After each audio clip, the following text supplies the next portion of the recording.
I've been recording The Clockmaker's Daughter by Kate Morton, and it's a really fantastic historical novel with lots of different strands to the story. We are in different time periods during the book that spread from the 1800s until the present day. So it's a really vibrant mix of time periods, of characters, of places, and it just makes, hopefully, for a really fantastic listen.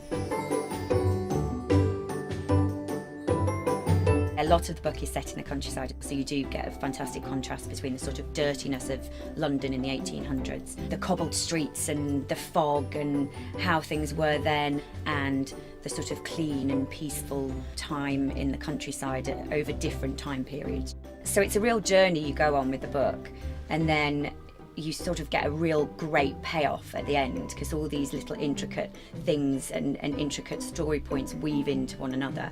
I think my favourite of the 6 strands of the story is the one with Birdie as our protagonist. She's the character that brings all the stories together at the end of the novel. And even though she's a character that's alive in the 1800s, she's also sort of quite modern in a way. She's very determined, she's very cheeky, she has to fit into lots of different walks of life, so she's quite a chameleon as well, which is really fun to play, and she's very independent and very intelligent in her own way, although she's not well educated.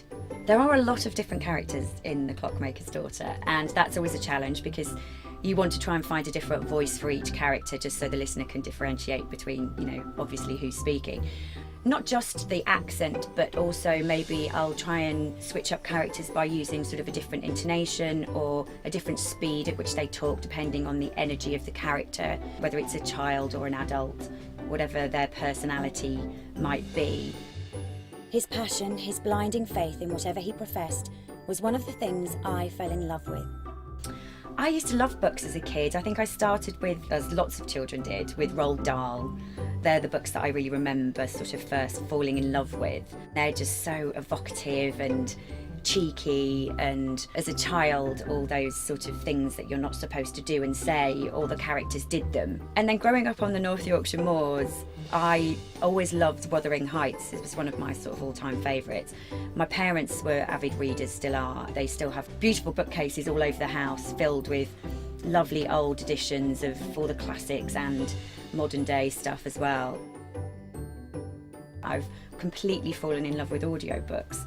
A, recording them, I've done about 7 since last year, and B, listening to them. It's a luxury now, you know, to sit and read a novel. So the fantastic thing about an audiobook is you can listen to it while you're driving, you can listen to it on your commute if you're too tired to sort of read the words, and it still, you know, gives your imagination that boost that it does if you're reading something, you know, in the same way. We came to Birchwood Manor because Edward said that it was haunted. It wasn't. Not then. It's a very different discipline, recording an audiobook, to filming a TV show or a film, or even being on stage at the theatre. It's just you in a studio telling a story, and I think people either really enjoy that process or they really don't like it. I found I love it.